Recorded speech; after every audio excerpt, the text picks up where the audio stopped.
Zebur 147. Munaccat. Hamd sana okunla Perverdigarga. İgimizni kuylimek baxttur bizge. Xuşallıqtur metiye okuş Xudaga. Hamd sanalar layıqtur onun şenige. İgimiz qaytıdın kurdu Yerusalimni. İsrailga yengidin yığıdu sürgün buğallani. Köңlüge dava berdu, köңlü sunuqlarının şifalık melhem tanıdu yarılırga ulanın. Xuda özü belgileydu yıldızlarının sanını. Ayrım namda atıqandır ulanın her birini. Rabbimiz büyüktür, kudreti çeksiz, danalıqı onun mülçerligüsüz.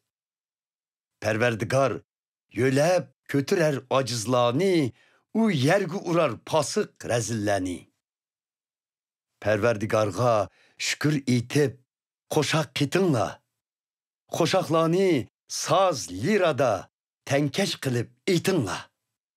U asmanni bulutlağı toldurup, köktün yerge yağmurunu yağdırıp, tağ dalağını ot çöplege toldurar. Xuda ataklar çarvı malga öz rızkını ozuq birer kakıldığanda kağa balları.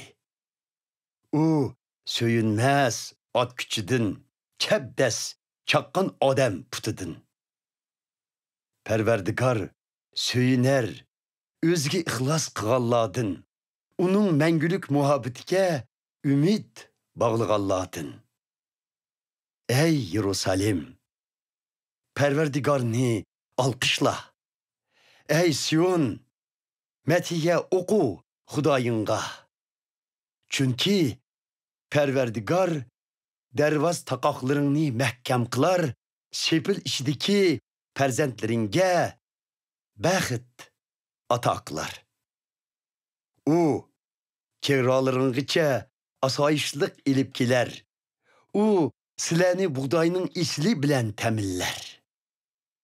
Xuda yeryüzüge emir kılar, emri tez berip emelge aşar. Perverdigar ak yundek appak karnı yağdırar. Nefis kırovni pütkül zeminga küldek çaçar. Öldürleni nan uvaklardek çeçiviter. Kim onun soğukka berdaşlık birer. Perverdigar sözü bilen eriter ulani, şamili bilen ak kızar sulani. Perverdigarının kalamını yetküzer Yakup'nun neslige, perman hem perzlerini ayan kılar İsrail halkıge. Perverdigar başka halkka hiç kaçan bundak muamele kılgan emes. Onun perzlerini başkılamı hem bilgen emes. Hem de sanala bulsun Perverdigarga.